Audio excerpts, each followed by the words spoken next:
Safety in public spaces can be complex. There are things you can do to be prepared and alert in all situations. Techniques can be used to distract someone long enough to escape no matter the size of the attacker. Today's guest is Lieutenant Jessa Russell. Lieutenant Russell serves as the Community Relations Officer for Highland Park Department of Public Safety. In this role, she assists with crime prevention, safety and education presentations, crime watch, community welfare concerns, and is the liaison to the Highland Park ISD. Lieutenant Russell began her career with Highland Park DPS in August 2008 and has served as a field training officer, defense tactics instructor, and operations supervisor. I'm your host, Chris Parker, and this is the Easy Prey Podcast. Jessa, thank you so much for coming on the Easy Prey Podcast today. Well, thank you for having me. It's great. Great. Can you give the audience a little background on who you are and how you got involved in law enforcement?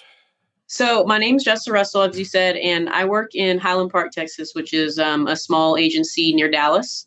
And I actually got involved with law enforcement because I was going to try to be a firefighter. Where I work, we're all firefighters and paramedics.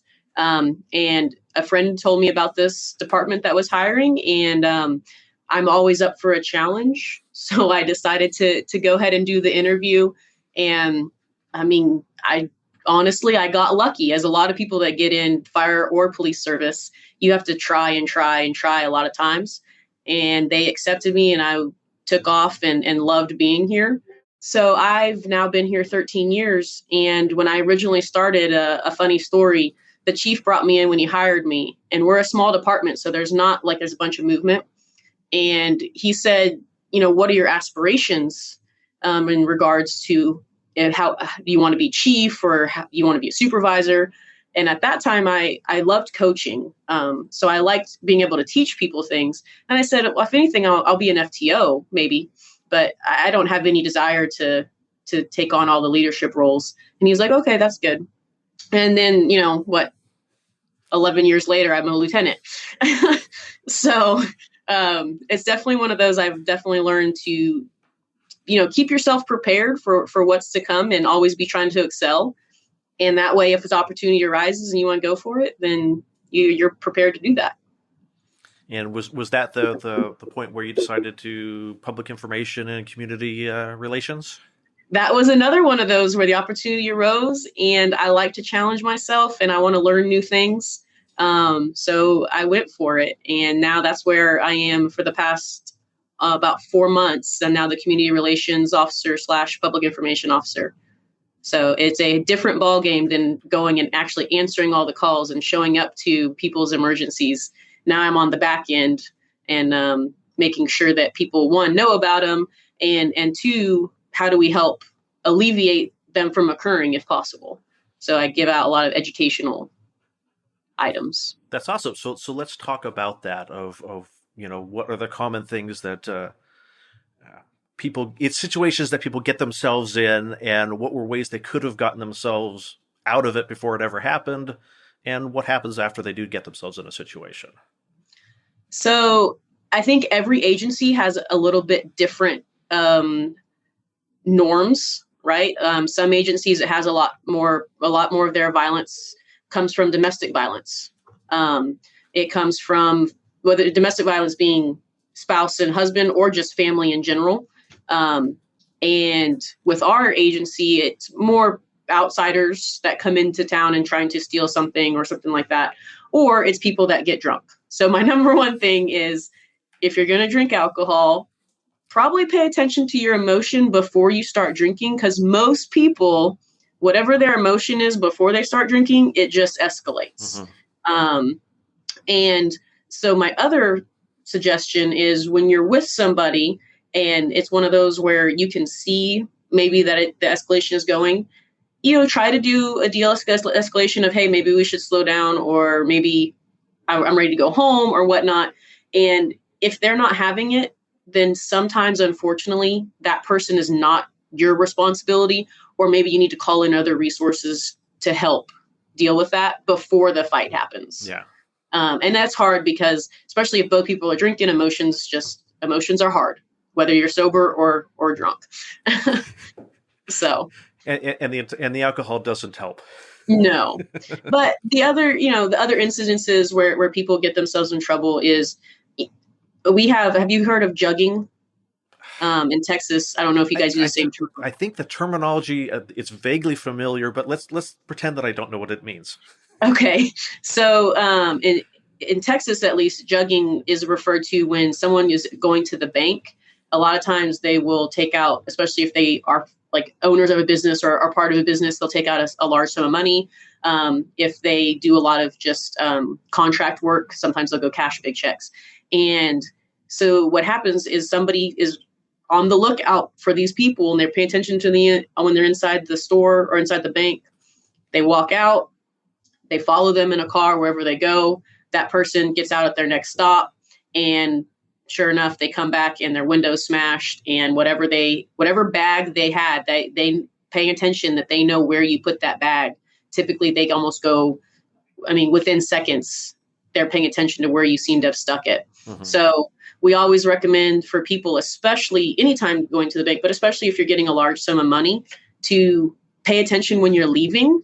Pay attention when you're in there. Do you see somebody that just kind of seems to be eyeballing you? Does someone enter and exit around the same time? And then obviously, once you get in your car, if you notice the same car taking all the same turns as you, then you might call 911, let them know.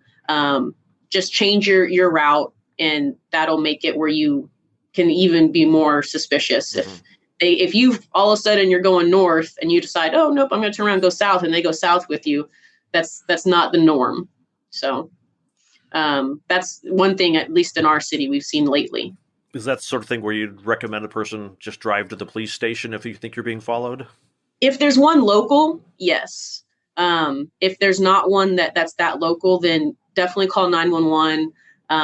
A lot of times there's at least a fire station closer. There's more fire stations around than police stations.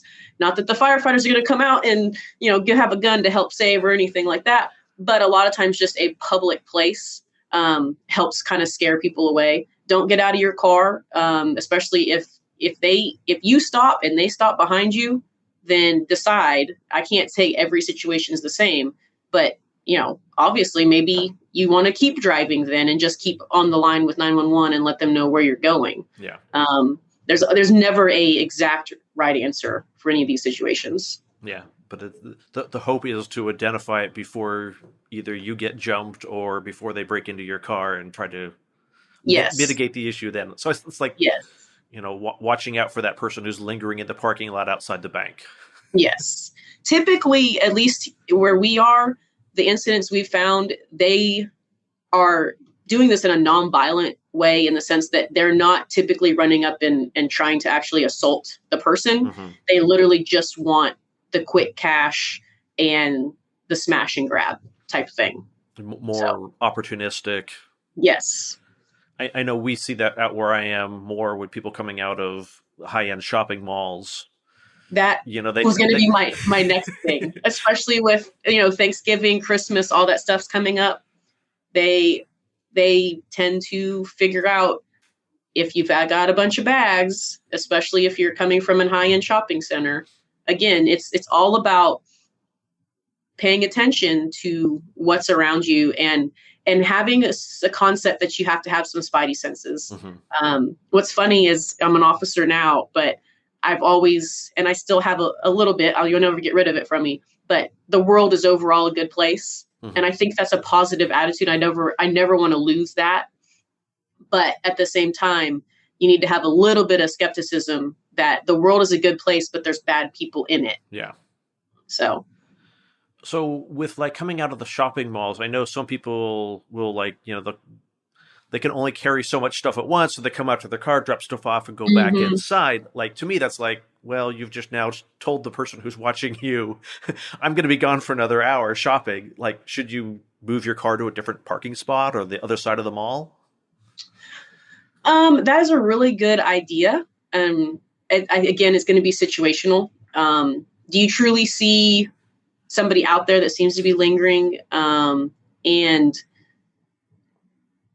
the biggest benefit to you doing that is you could see, is someone trying to follow me? Mm-hmm. But if you are paying attention, then and somebody is walking behind you as you go to your car, and they keep on walking, and you notice they don't seem to be going to a car.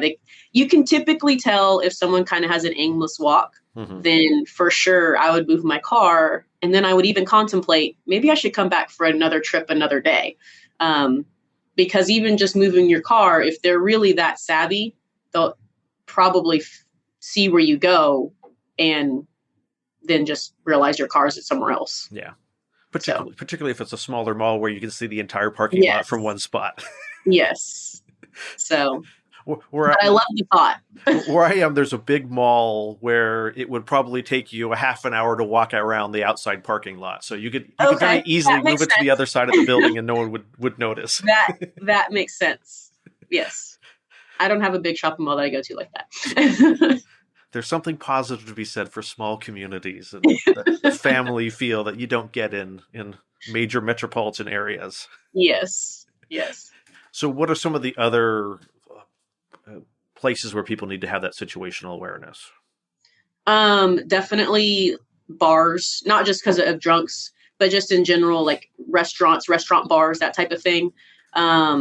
So many times women will put their purse on the back of their chair and without any regard to the fact that, especially in a busy place, you don't even have to have your purse stolen. A lot of times people just reach in there and grab your wallet, which is typically your main focus to keep. So I don't recommend hanging them on the back of your bar stools. Put it in your lap. Sometimes I'll put mine like under the table in between my legs.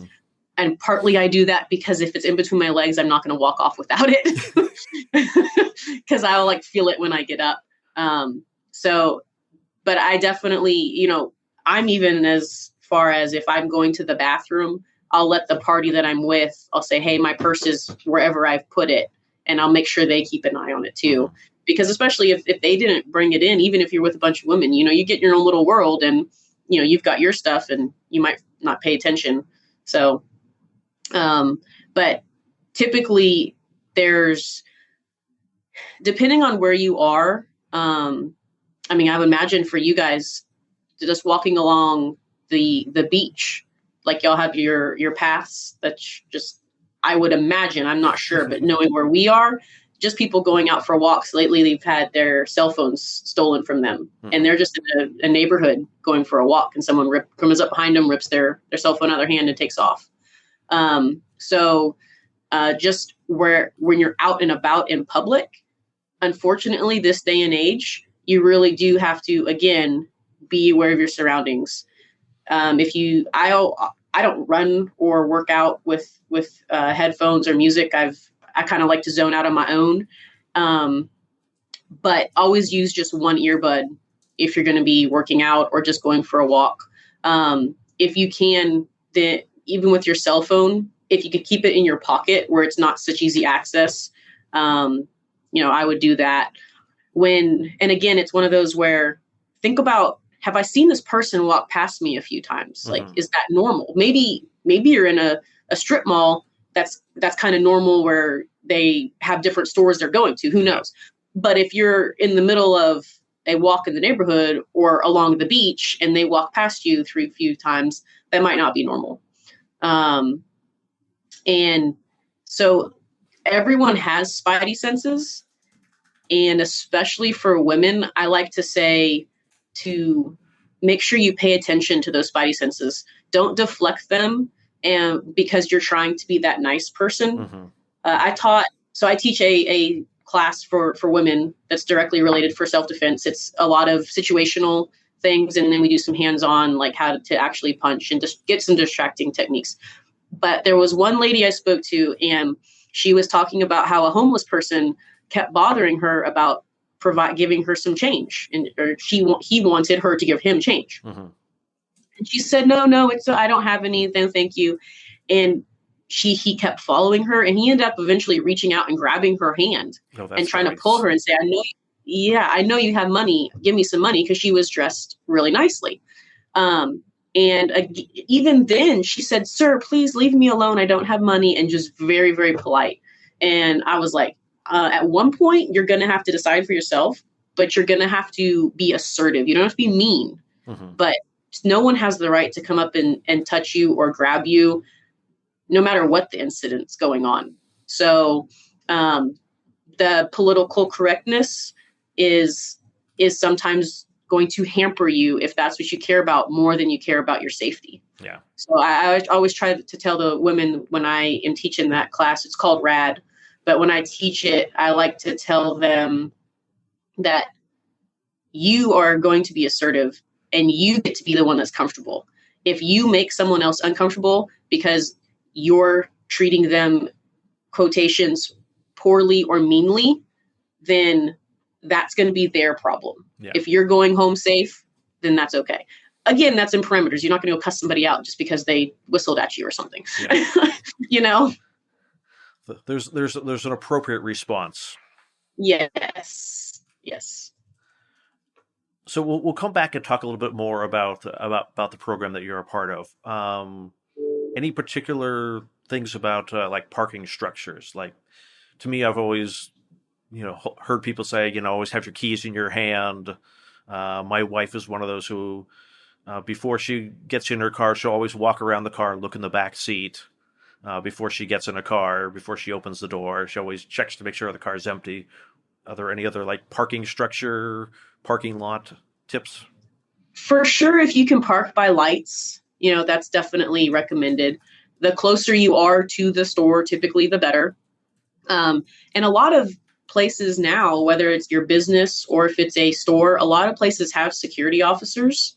So if it is late at night or off hours, then usually you can request that security officer to escort you to your car, even if you're just a shopping patron there. Mm-hmm. Granted, again, you don't want to do this every time because partly you'll start freaking yourself out too much. Yeah.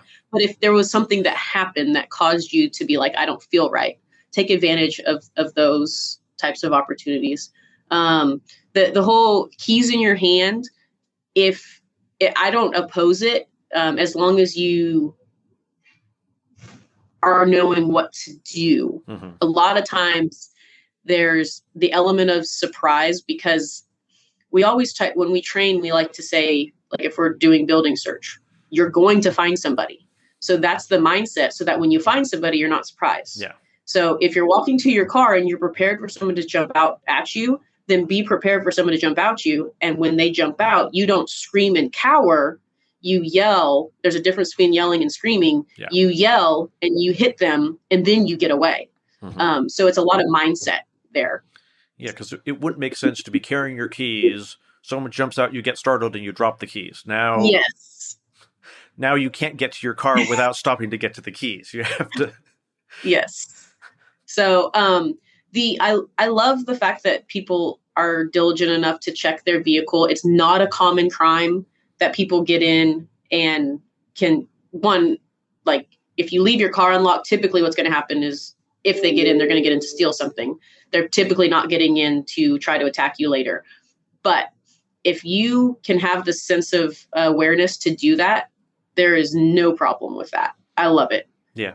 It only takes my wife 2 seconds to look. Yeah, exactly. It's a very low cost. I would much rather, this is off topic, but I would much rather people be that diligent in preparation when they leave their car to make sure that the kid's not in the car. Yes, that's more important. That's probably that more happens important. Way more often. Yes, unfortunately. And yes, in Texas, when it's hot, that's not a good combination. No. So tell me more about the program that you teach in. So RAD is called Rape Aggression Defense Program. Their website is rad-systems.com. And this program was started in Louisiana, and it's taught all over the nation. Actually, I think they even have some programs all over the world. But most police departments, at least here in the South, we will host these programs, and typically they're free if it's done by the police department. And it's usually about a 12-hour course, and the different departments will split it different ways. We typically do 3 4-day classes. So we'll do 1 a week type of thing. And the first day is classroom portion. There's always paperwork, right? But then you also get in a lot of the kind of what we're talking about now, just understanding situational awareness, understanding not putting your house key underneath a rock that is common knowledge now that people do, having drapes on your house, making sure if you're going to come home late at night, be prepared and leave lights on at your house, having the exterior lighting, all those types of things. When we talked about the parking garage, when you park somewhere, be prepared. If you're going to know you're coming out late, find a place that's going to be underneath the light, stuff like that. So we do a lot of this on that first day. And then the next 3 days are going to be hands-on. So you get 2 days of training where we teach you about punching, about blocking, kicking, and we're not teaching you to be an MMA fighter. You're not going to get that in 2 days. But our goal is to teach you that, one, especially when it comes to women, as I said with my previous story, some women are taught to be so submissive that they don't realize they have power, and that a lot of times their most power comes from their voice. So along with teaching you how to punch somebody or how to block a strike is to use your voice and yell at them. As I said, you don't scream I'm a victim. It's you yell with an assertive voice, get back, stay away, those types of things. And so we have that's kind of the first day of hands-on is more punching, kicking, blocking. The second day of hands-on is, what if someone gets so close to you that they've actually grabbed you, especially if it's from behind, they've taken you by surprise. What are some techniques that you can do to get loose? Mm-hmm. And again, this is not where you're going to be the jiu-jitsu master that can swiggle out and get them in an arm lock or anything. This is going to be, we call them distraction techniques. I'm going to take something of my body and strike them and get just enough loose that I can get away.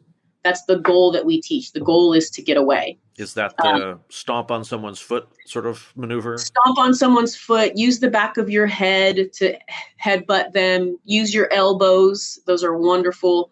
And then the ones that always makes people laugh is the grab and twist. Mm-hmm. So if they leave your hands available down by their waistline, grab and twist. Even if it's a girl, if you grab and punch up, that hurts.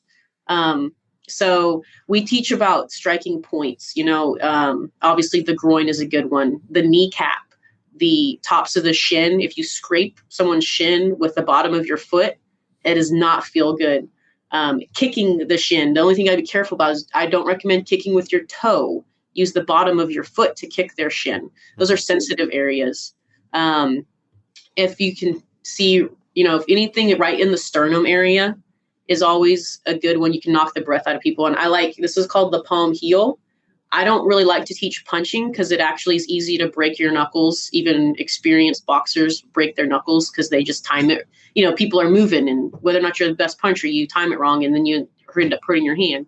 But if you use your palm heel, it's a strong area. It's bony enough that it saves you and it hurts them. Mm-hmm. So I like to call it the sternum area here. Also, if you come right above the chin, that will hurt. And then obviously anybody knows, just getting them right in the square in the nose, it'll make the tears come, whether or not they really hurt that bad. They just naturally come, So it's a natural response. Yes. But that's some things that we will teach in those classes is we're not expecting you to beat them up. We want you to be able to distract them and make them be like, whoa, this person's fighting back. Because most of the time, if you look at victims that are just randomly chosen, which just FYI, that's not a common offense. It happens. So we're preparing you for something that doesn't happen very often. Mm-hmm. Usually someone that's going to attack you is someone that especially when it comes to a rape situation. Yeah. But the same techniques will work for them. But they usually, if you're being attacked, it's because somebody thinks that you look weak and you look like an easy victim. And especially, like I said, those people that you have no relation to at all. That's usually what happens is they say, oh, this person is not paying attention. They look little. They look like they're just, zoned out and they won't even see me coming. So when you strike them, there's a OODA loop process. They're thinking, I'm going to grab this person. I'm going to do this to this person. And they have their steps. Well, you pop them in the nose or you hit them in the sternum and knock the breath out of them, then they have to reprocess what they want to do next. And while they're doing that, even though it's only seconds, it gives you a lot of times enough time to get away, hide behind something, and to get a barrier of some sort. Yell that, stay away from me. We try not to get people to yell help or, and that's especially in the squealy voice. Mm-hmm.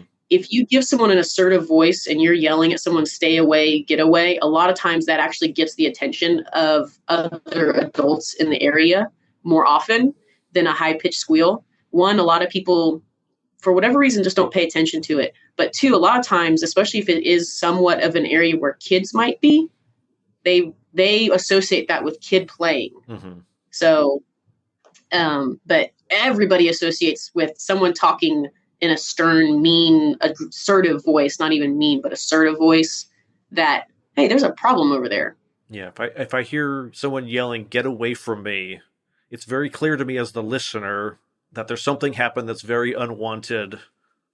Yes. Kind of like the story that you spoke about before we came on, where at first you weren't sure if they were playing or not. Yeah. I'm going to guess that woman was not giving an assertive tone of stop doing this. No. Right? No. And I'll tell the story here for the listeners. So my wife and I were picking up dinner, and I saw this couple, and it looked kind of like they were roughhousing and kind of laughing, and no one was making any clear definitive, don't do this or laughing, but they're kind of jostling around a little bit, and it wasn't clear that she didn't want to be there, or that, it wasn't really clear to me that was what was going on. And so I didn't pay a ton of attention to it until it looked like he was like yanking on her ponytail, which to me, like, okay, that's out of bounds. This is not normal behavior. This is not kidding around anymore. And, we yelled at them, and she went running. And so we followed in the car and intervened there.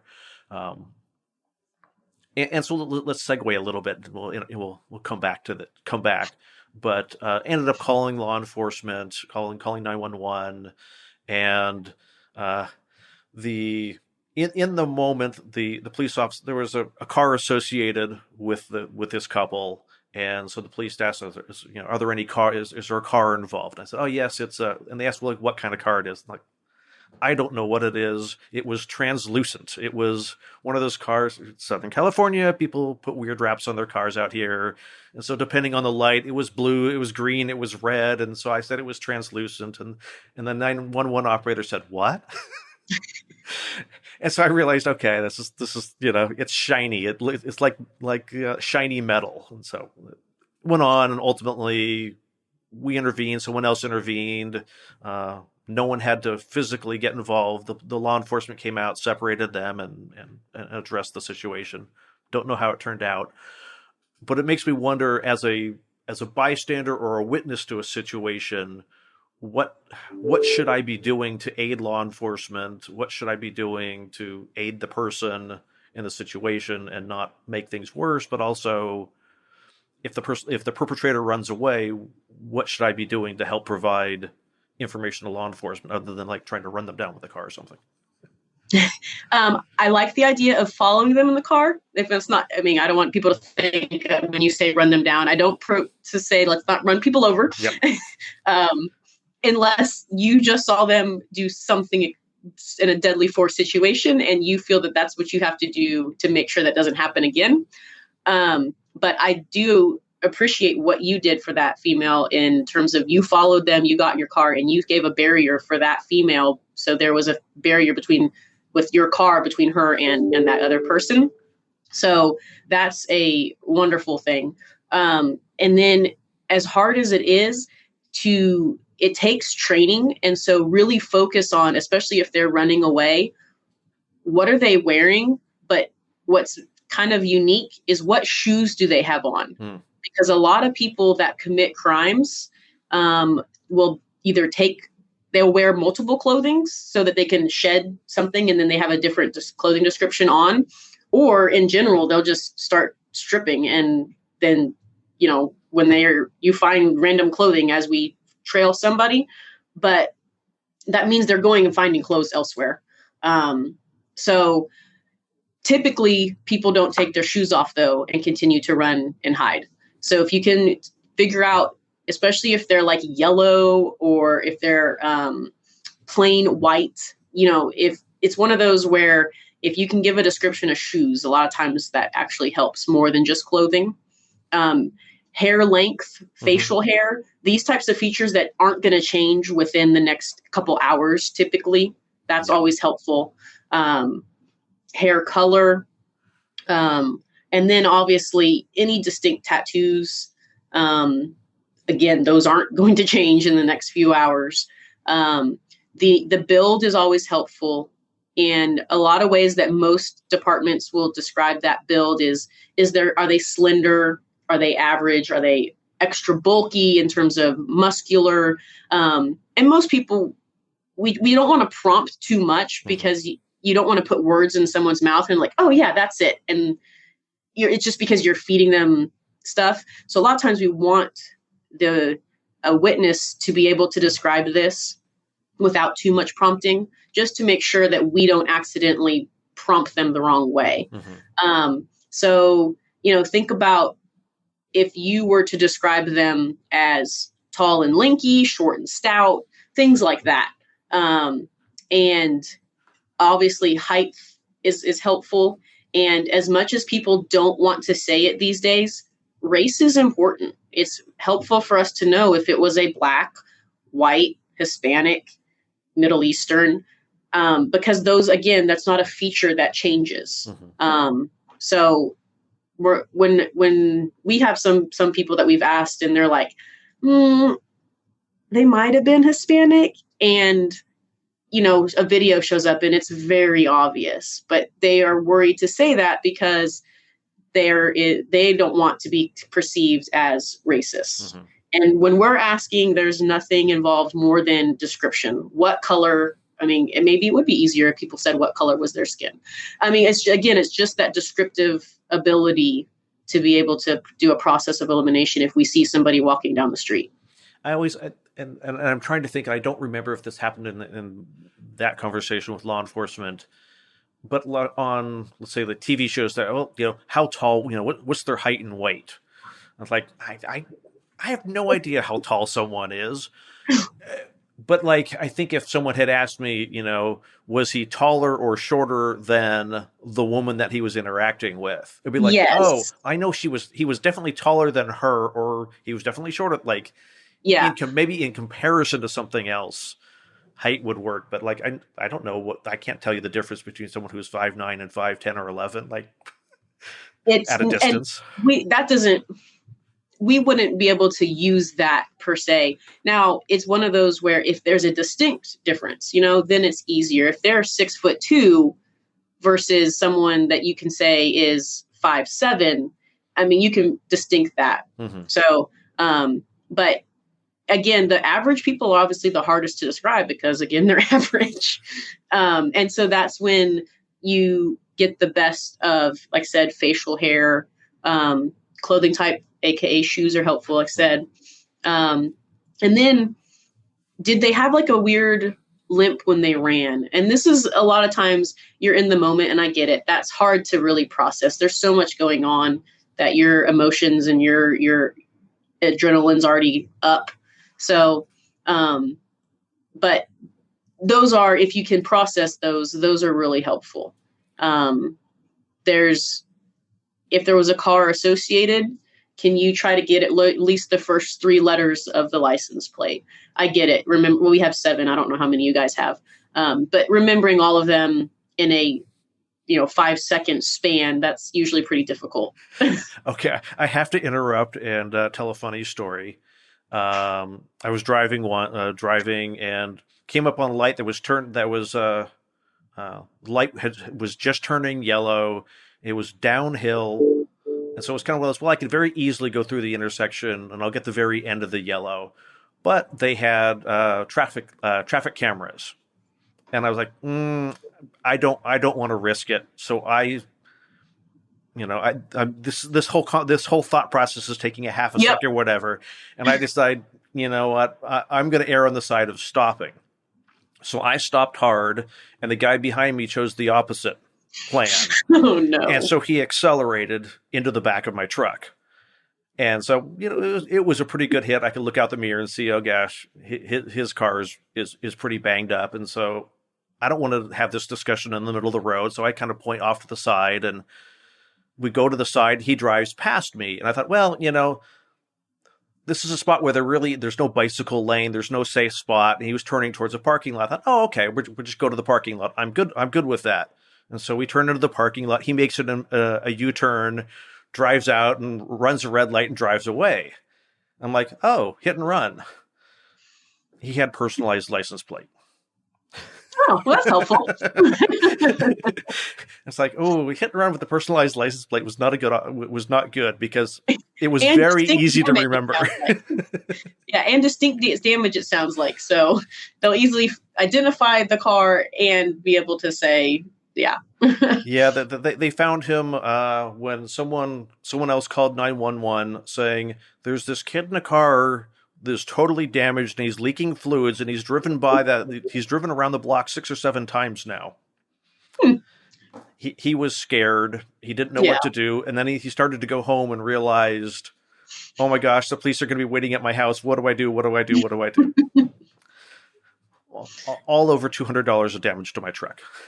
And it was one of those where, when you get your license, I know they go over this stuff, but it's like, we need to reiterate it a little bit. You need to know how to drive, but you also need to know what to do in this situation, which that brings up another safety aspect of what if you do get pulled over by an officer, and especially one of those that are the slick cars.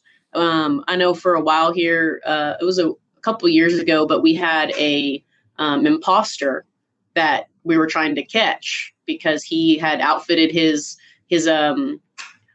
I can't remember the make of it now, but it was like a Dodge Charger looking one. I mean, we have police cars that look like that, and he'd outfitted it with red and blue lights. And so if you ever are curious or you feel that you're being pulled over and it's not legit, then it is okay to call 911 while you're being pulled over. The nice thing about this day and age, most people have a cell phone. Yep. So you can call 911 and say, hey, is someone real pulling me over right now? This is where I am. And the dispatcher will be able to tell you if that's true or not, just because whenever we pull someone over, we get on the radio and we tell them the location and we tell them the license plate of who we're pulling over.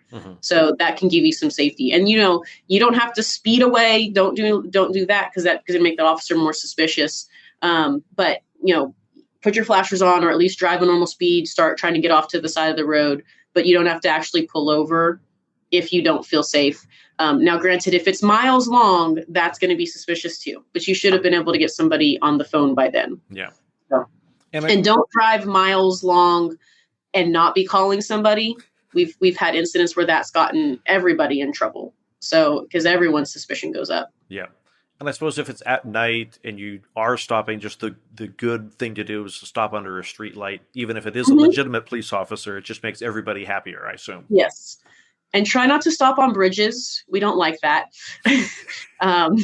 If we can, a lot of times we'll get on the loudspeaker and ask you to keep going. But certain times that doesn't really work either. So, but we would appreciate, not stopping on bridges, or if there's a street that's, half a block or 3 blocks away, that's a side street, turn off on that rather than being on whatever the main thoroughfare is. Yeah, this is kind of going off track here. Sorry. That's okay. I always worry when I see police officers like on the side, like kind of in the road. I'm like, oh, this makes me really nervous. I don't want it. Like, no one should have to be doing that. So let's get back to it. So before we started recording, you're talking a little bit about like if someone's attacked. We've talked a little bit about this now, but distinctive features, smells, voice, sounds. So another thing that we teach in that rape aggression defense course is that if you don't fight back, if someone is trying to rape you and you don't fight back, then you're not a terrible person and you did nothing wrong. Because there's at times, if someone's holding a knife to your throat or threatening you where you feel like at any moment they could take your life, then yes, submiss and do what you have to do to go home alive. And then you take charge of this because you start paying attention to what you smell, what you see, those distinct tattoos, if they have missing teeth, all these types of things. If you can, just a lot of times just out of normal reaction, you're going to grab and claw for at least a little bit. If you get anything in your fingernails, we can take that and try to match it with DNA. I'm not promising you it's going to be there. We're not truly like TV CSI. If this person's not in the system, it's not going to be there. And it doesn't happen in 45 minutes. This is a long process. But the thing that we want people to understand is that, yes, at that moment, you're the victim, but you don't have to be the victim forever. You can kind of take charge and realize I can do something about this on the back end. And we want you to understand that this is not your fault. Mm-hmm. So many people will always, I'll not say always, a lot of times there's people that perceive, oh, if someone got raped, it's because they were asking for it. And that's totally wrong. People that get raped have, I can't think of one instance where it's their fault or, they did something wrong. Obviously that offender and that violator is the one that's wrong. Yeah. So you want to make sure you go home safe. And then we want to make sure that we rebuild and get you back to being a confident person. And so if you can give strong details to that investigator, then they can go back and work hard on putting this person in jail and making sure it doesn't happen again. And then on top of that, this is with any crime, whether it be assault or even like a DWI accident where you get hurt or anything. Every department has a victim liaison. And there's always going to be, if you typically they say you have to help with the investigation, but if you help with the investigation, then there's a lot of free, most of them are free. There might be a small amount of cost, but help for medical costs, psychological healthcare, and even if there's like a loss of property, a lot of times they'll cover whatever was damaged or stolen, those types of things.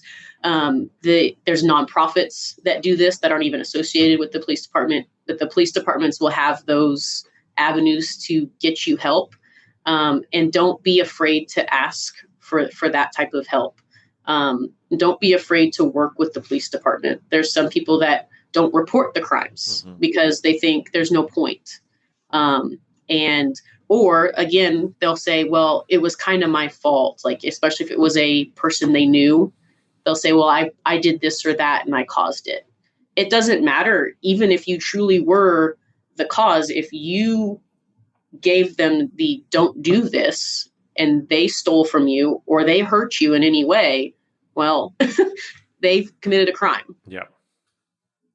So, and that gives the person who's some power, and I assume to say like, no, I'm in charge. I'm gonna come after you now, in a sense, not vigilante come after you, but I'm going to do everything I can to provide law enforcement everything that they need in order to bring justice. Yes. Yes.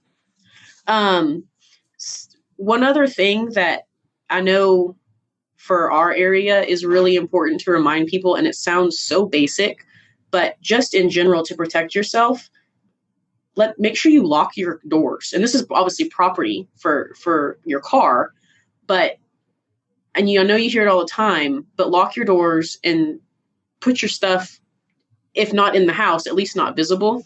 And then I don't know about where you live, but we have to remind people to actually lock their doors and lock the gates that go to their backyards and things like that. We as police officers can't be everywhere at once. So the more that you can protect yourself, the better off you're going to be. Typically, people don't come into someone's home to harm them physically. It's usually a property crime, but that still it ends up emotionally harming someone. And so for some people, it's way worse than they would have thought, as weird as that sounds, but they feel completely violated knowing that the place where they're supposed to be the safest all of a sudden wasn't safe. Yeah, it's not the value of what was taken. It was the fact that someone came in and took it without them knowing about it. That's the scarier thing. Exactly. Yeah, stuff can be replaced. But like you said, I mean, that's, in my neighborhood, of all the things that happen, I don't know of a single car that has been broken into, like literally broken into, where the person broke the window to get into the car to get something. All of them have been, well, I think I left it unlocked. Yeah. And the car, there was no window broken, yet stuff was gone. So that's probably the only way that happens. But yeah, I'm a tech guy, so I can think of a few ways that it would happen otherwise. But in most cases, I think it's a matter of opportunity. Yeah. Oh, and so while we're on that, don't leave your keyless ignition key in the car either, whether it's locked or unlocked. We've had quite a few vehicles stolen because of that. So just that. Be careful on that aspect. So is it that the person has left the key fob in there with the door unlocked, or that the person has broken the window and now I can just drive the car away? It happens both ways. So most of the time, for us at least, it's the car is unlocked and the key is also in it. Or a lot of times, and this is keyless or key, someone breaks into the house. Well, they go into an unlocked house, find car keys, go open the garage and drive the car away too. The car keys that are on the hanger right next to the front door. Yes. Clearly labeled which car it's for. Yes. So don't keep the car keys right next to the front door. There's so many things that you're like, well, I can't do this and I can't do that. And again, we're not trying to make people think that everywhere is a terrible place, but it's just, there are bad people out there and we want to prepare ourselves to not be victimized by them. So I would say we don't want to be easy prey. Exactly. Should put that in there. Good job. So one thing I want to bring up, because I get asked this a lot when I teach that self-defense class, is whether or not to own a gun, because we're in Texas, right? It happens, people always think about owning a gun. I don't know how California is.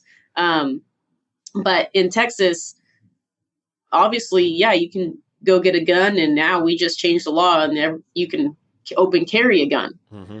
But my thing is, if you are not proficient with that gun and you're not completely comfortable with how you're carrying it and how to use it, and when legally you're justified to use it, if you don't take the time to learn that, then you're better off learning some hands-on self-defense. You don't have to go be, like I said, the jiu-jitsu master, MMA master. Just go do some basic techniques to learn, and you're more than likely going to be better off, because a lot of times someone has a gun and it ends up being taken from them. Either A, they don't store it properly, so it's literally stolen, or B, they are in a situation where they feel like they need to bring it out, and because they're not comfortable with it and they're not really like, I really don't want to use it, and the person literally just comes up to them and takes it out of their hand because they're shaking rather than doing what they're supposed to do.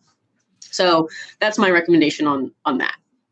That's good. I think that's probably a great place to close out our discussion today. And one more time for the audience, what is the website of RAD Systems? RAD is rad-systems.com. Okay, and we'll make sure to include that in the show notes. Thank you so much, Lieutenant Russell, for coming on the podcast today. Thank you for having me. Thank you for listening to this episode of the Easy Prey podcast. If you found something in this episode helpful, please share it with a friend and leave a review at easyprey.com/review. Notes and a transcript of this episode with Lieutenant Jessa Russell can be found at easyprey.com/89.